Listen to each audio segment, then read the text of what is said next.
Hi, welcome to Techans. My name is Arif. நான் இன்னைக்கு பார்க்க போறது லேப்டாப் கீபோர்ட் ட்ரபிள் ஷூட்டிங். இப்போ லேப்டாப் கீபோர்டில் உங்கள் கீஸ் வெளியே வந்துச்சுன்னா வாட்டர் லாக் ஆயிடுச்சுன்னா கீபோர்டில் காஃபி கொட்டி அடிச்சுன்னா லேப்டாப் கீபோர்ட் உங்கள் ஃபீஸ் ஆகி நிற்குது அந்த மாதிரி ட்ரபிள் ஷூட் வரப்போகுது. நீங்கள் செஷன் போக வேண்டாம், உங்களுக்காக நீங்கள் வீடியோஸ் அதான் சொல்லிக் கொடுக்க போகிறேன். எப்படி கீபோர்ட் இன்செர்ட் பண்ணுறது, கீ எப்படி யூஸ் பண்ணுறது எல்லாம் சொல்லிக் கொடுக்கும். சாஃப்ட்வேர் வழியாகவும் பண்ணலாம், நீங்கள் கீபோர்டை சேஞ்ச் பண்ணலாம். இது உங்களுக்கு பெஸ்ட்டாக இருக்கும். வாங்க நம்ம பார்ப்போம்.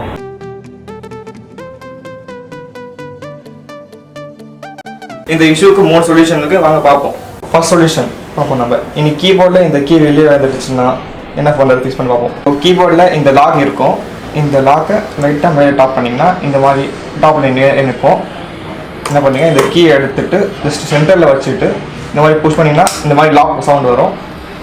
ஓகே, கீ ஃபிக்ஸ் ஆகிடும். கீபோர்ட் நம்ம மாற்ற போகிறோம். இந்த கீபோர்டில் உங்களுக்கு வாட்டர் லாக் ஆகிருக்கு, காஃபி விழுந்துச்சுன்னா கீபோர்டு உங்களுக்கு ஃப்ரீஸ் ஆகி நிற்குது, சம் கீஸ் உங்களுக்கு ஒர்க் ஆகலை, ஸ்பேஸ் பண்ணுவோம், கீ ஒர்க் ஆகலை, இன்டர்ஃபேஸ் வரல, கீபோர்ட் சேஞ்ச் பண்ண பார்ப்போம். முதல்ல லேப்டாப் க்ளோஸ் பண்ணிடுங்க. ஃபர்ஸ்ட் சைட் பேக்கில் லாக்கை இன்சர்ட் பண்ணிட்டு ரிமூவ் பண்ணிங்கன்னா பேட்டரி வெளியே வந்துடும். இந்த மாதிரி பேட்டரி முதல்ல காட்டுங்க. ஆக்சுவலி கீபோர்டில் இந்த சிம்பிள் இருக்கும், கீபோர்ட் சிம்பிள் 1 2 3 இந்த மாதிரி இருக்கும். அதோட ஸ்க்ரூ கட்டிடுங்க. கீபோர்ட் ஸ்க்ரூ கட்டின பிறகு லேப்டாப்பை ரன் பண்ணிவிட்டு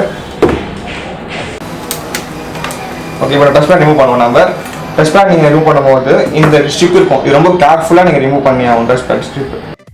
அப்புறம் நெக்ஸ்ட் கீபோர்டை கழட்டும் போது நீங்கள் இந்த மாதிரி லாக்ஸ் இருக்கும், டாப்பில் லாக் அட்ஜஸ்ட் பண்ணிங்கன்னா கீபோர்டு வெளியே வந்துடும். இந்த மாதிரி இன்சர்ட் வந்துடும்.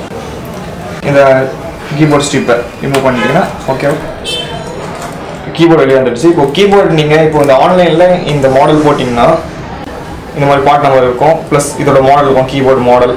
இந்த பார்ட் நம்பர் கீபோர்டு மாடல் போட்டிங்கன்னா உங்களுக்கு வெப்சைட்டில் எங்கே ஆன்லைனில் காமிச்சிடும் கீபோர்டு. ஸோ டேமேஜ் ஆன கீபோர்டுக்கு நம்ம கீபோர்டு ரீப்ளேஸ் பண்ண போகிறோம், வாங்க பார்ப்போம்.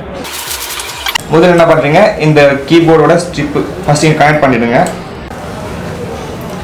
அப்புறம் இந்த கீபோர்டு இன்சர்ட் பண்ணும்போது இந்த லாக்ஸ் கரெக்டாக ஃபிக்ஸ் ஆகிடுச்சா பார்த்துக்கோங்க. இப்போ இதோட ஒரே புஷ் பண்ணிங்கன்னா கீபோர்டு இன்சர்ட் ஆகிடும் அதோட பிளேஸில். அப்புறம் உங்கள் டச் பேட் எடுத்து இது வந்து நீங்கள் கேர்ஃபுல்லாக இதுவும் போடணும். இன்சர்ட் பண்ணிட்டு எல்லாம் செக் பண்ணிவிட்டு ஓகேண்ணா முடிஞ்ச ஃபீல் ஒன்று அது லேப்டாப்பை க்ளோஸ் பண்ணிட்டு இப்போ ஸ்க்ரூ பண்ணுவோம். லேப்டாப்பை நம்ம கீபோர்ட் ஸ்க்ரூ போட்டாச்சு.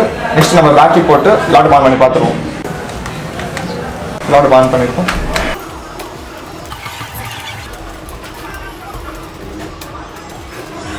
Okay, keyboard okay. கீ இஷ்யூக்காக தேர்ட் சொல்யூஷன் பார்க்க போகிறோம். இது ஒரு டெம்பரரி சொல்யூஷன் தான். அதுக்காக ஒரு சாஃப்ட்வேர் யூஸ் பண்ணுவோம். இந்த சாஃப்ட்வேர் நேம் வந்து ஷாப் கீஸ் சாஃப்ட்வேர். இதோட லிங்க் நாங்கள் டிஸ்கிரிப்ஷனில் போட்டிருப்போம், நீங்கள் யாராவது டவுன்லோட் பண்ணி நீங்கள் இன்ஸ்டால் பண்ணிக்கலாம். அங்கே நம்ம ப்ராப்ளம் பார்ப்போம். இப்போ என் லேப்டாப்பில் வந்து ஏபிசிடி எல்லாம் ஒர்க்கிங், இந்த எஸ்கி ஒர்க் ஆகலை என் லேப்பில். அதுக்காக நான் என்ன பண்ண போகிறேன்னா இந்த எஸ்கியை இதில் ஒரு கண்ட்ரோல் கீ இருக்குது, அது 2 கீ கண்ட்ரோல் கீ, அதனால் ஒரு கீயை நான் கண்ட்ரோல் கீயை எஸ்கியாக மாற்ற போகிறேன். எப்படி பண்ணுறது நம்ம சாஃப்ட்வேர்லேயே பார்ப்போம் வாங்க. ஷாப் கீஸ் ஓப்பன் பண்ணிட்டேன். இப்போ இந்த ஷாப் கீஸில் ஃப்ரம் டு இப்போ ஃப்ரமில் முதல்ல உங்கள் எந்த கீ இஷ்யூ இருக்குன்னு பாருங்கள். ஆட் போனீங்கன்னா இப்போது இந்த கீஸில் ஃபஸ்ட்டு எந்த கீ ஒன்றையும் கண்டுபிடிங்க. இப்போது இந்த கீஸில் எஸ்கி இருக்குது, எஸ்கி உங்களுக்கு ஒர்க் ஆகலை. இப்போது இது உங்கள் ஃப்ரம் கீ 2ல் பார்த்தீங்கன்னா நீங்கள் எந்த கீயை இந்த கீயாக மாற்ற போகிறீங்க கண்டுபிடிக்கணும். அதில் நீங்கள் இது இங்கேயும் என்கொயரி பண்ணலாம், இல்லைனா இங்கே டைப் கீ போனோடனே எந்த கீ. இப்போது எனக்கு கண்ட்ரோல் கீ ப்ரெஸ் பண்ண போகிறேன். கண்ட்ரோல் கீயை எஸ்ஸாக மாற்ற போகிறேன். கண்ட்ரோல் பண்ணால் உங்களுக்கு இந்த லெஃப்ட் கீ கண்ட்ரோல் பண்ண வந்துடும், ப்ளஸ் இந்த கோடு, இது ஒரு கீ கோடு. ஓகேவா, இது செலக்ட் பண்ணிக்கோங்க. ஓகே கொடுத்துட்டு இங்கே ஓகே கொடுத்தீங்கன்னா உங்களுக்கு செலக்ட் ஆகிடும். எஸ் கீயை கண்ட்ரோல் கீயாக இங்கே ஸ்பெஷல் ஆகிடும். ஓகே, ரைட் டு ரெஜிஸ்டர் பண்ணிங்கன்னா இது வந்து சேவ் ஆகிடும். சேவ் ஆன பிறகு ரீபூட் கேட்கும். சிஸ்டம் ரீபூட் பண்ணிங்கன்னா உங்களுக்கு இந்த எஸ்கியாக கண்ட்ரோல் கீயை எஸ்கியாக மாற்றிடலாம். தேங்க்யூ ஃபார் வாட்சிங். இந்த வீடியோ உங்களுக்கு பிடிச்சிருந்தா லைக் பண்ணுங்கள். இந்த டெக்னிக்கல் இஷ்யூஸை நீங்கள் வீட்டில் சால்வ் பண்ணுறதுக்காக எங்கள் சேனலை சப்ஸ்கிரைப் பண்ணுங்கள். இந்த டெக்னிக்கல் வீடியோ அப்டேட்ஸ் நீங்கள் ரெகுலராக பார்க்கணுன்னா இந்த பெல் ஐக்கானை ப்ரெஸ் பண்ணுங்கள், நோட்டிஃபிகேஷன் வரும்.